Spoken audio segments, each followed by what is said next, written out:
po ano wala nasa ano na po nasa social media na ho mga kababayan no, kalat na ho mga bossing Sabi dito, Tio or Alex Destor would never make a point.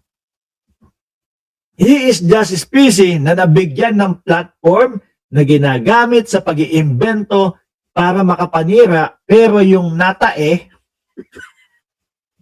siya sa sauna, totoo daw yun. Madaming saksi nun. Yan yung sinasabi nung Victor Pinili. No? Ngayon, meron pa dito. To be honest, naging aura ko dito sa Dubai, yung guy na naigitan niya. Ibig sabihin, naging aura o naging ka-tsuktsakan o kaligawan o naging boyfriend or whatever, yung guy na nataihan niya. Di ba if ever na kung ganyan man, jumerbox muna bago yung mangyayaring ganon para at least malinis at walang lalabas. No, kung sakali yun, kung totoo itong mga nakita natin post sa social media, di ba dapat jumerbox muna para malinis pagka tinubo ho, mga kababayan, walang lalabas, walang mantsa paghugot. Di po ba? Tapos, kinonfirm sa akin, totoo pala talaga. Pero okay na daw sila. Nagpalitan na daw ng sorry. Pero the Egitters still remain. Naku, ito, may mga pangalan pa. Perfect. Now tell me, nag-iimbento ako. Ito yung lalaki, Gino. Kasi kung titingnan natin, Gino 10. Ayan. Yan siya, yung tinutukoy. Bagay talaga silang tawaging dutay. Hindi, to be fair naman po at para maging patas naman tayo mga kababayan, ipapakita ko, no? Ito ipinost ni Tio Moreno, no? Doon sa kanyang Facebook, i-share niya, no? I-share niya galing doon sa komento nung Louie, mga bossing. Ito, Louie. At ibang lalaki yung ipinapakita dito ho, mga kababayan. Kumbaga, hindi siya. Sabi, nung Louie, no, me, I own the spa daw ho, mga kababayan. Ito i-share na ho ito ni Tio Moreno at lilinis ang pangalan niya dito kapag ka nabasa ng mamamayang Pilipino. Sabi dito, me, I own the spa, sabi niya dito. No? Actually, I felt pity for Tio Moreno because he was dragged into this issue daw po. It wasn't him. Actually, it was another person. Seriously, eto daw, mga kababayan, yung totoo. Sabi ko, parang Korean ata ito No? Parang Koreano ata yan, mga boss chief amo, sir. Actually, the reason why tumae siya is due to his almoranas. So ngayon, almoranas. So yaan daw ho, mga bossing, yung tao. Ngayon, chinek ko yung mismong chinek ko mismo, mga kababayan, yung tao na yon, kung sino yung nag-post at nag-share, mga boss chief amo, sir.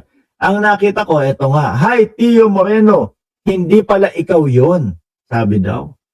"They intentionally edited the photo para siraan ka since your post about Ann Curtis went viral." Ito pala yon, which is, yung ipinapakita, ito daw yon.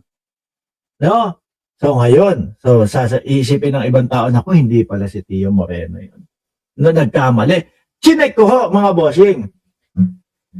Sabi ko, walang picture, walang kahit may 7.6 followers, walang pina-follow, tapos 320 posts. Alam nga naman makakalap to ng napakadaming followers mga bossing, nang walang muka. No? At naka-hide po lahat. Sabi ko, imposible yata.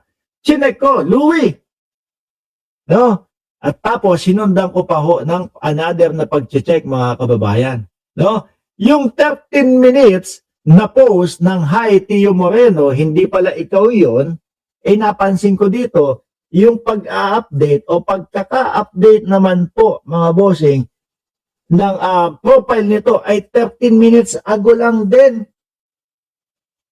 No?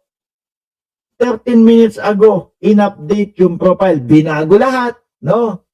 Iniba lahat. Siguro pati ho yung pangalan, tinanggal yung mga mismong picture at tinanggal yung ganito. Kasi ho pwedeng gawin ganito mga boss. No? Hindi ko naman sa pinagbibintangan sila na ginagawa nila. Pwedeng gawin na baka page lang din ni Tio Moreno ito. Tapos kunyari, oy Tio Moreno, hindi pala ikaw yung ganito, ganyan. Tanggalin yung picture, tanggalin yung whatever. At tapos alisin para magmukhang ibang tao ang nagsabi na hindi si Tio Moreno yung nandoon sa unang ipinakita. Posible ho mga kababayan. Kasi kung titingnan nyo, saktong-sakto, 13 minutes ago, noong ipinagtatanggol si Tio Moreno at 13 minutes ago din ng pagpapalit ng profile. Kaya sabi ko, hindi kaya sila-sila lang din ito para sabihin lang na may ibang nagtago, may ibang nagsabi na hindi si Tio Moreno yan. No, pero yung pala sila-sila din. Hello sa atin lahat na nakatutok dito sa YouTube channel ni Mark Ramos. Ngayon, tingin nyo ho mga bossing, ano ang mas makatotohanan? Ito po kaya na mukhang Koreano o yung kaninang litrato at kumakalat po sa Facebook na na Tio Moreno at may nagkalat pong jerbak sa gilid. siguro kung iisa-isahin mo yun, makikita mo kung ano yung inulam kagabi, mga bossing. Dapat kasi, hindi, gano'n na lang.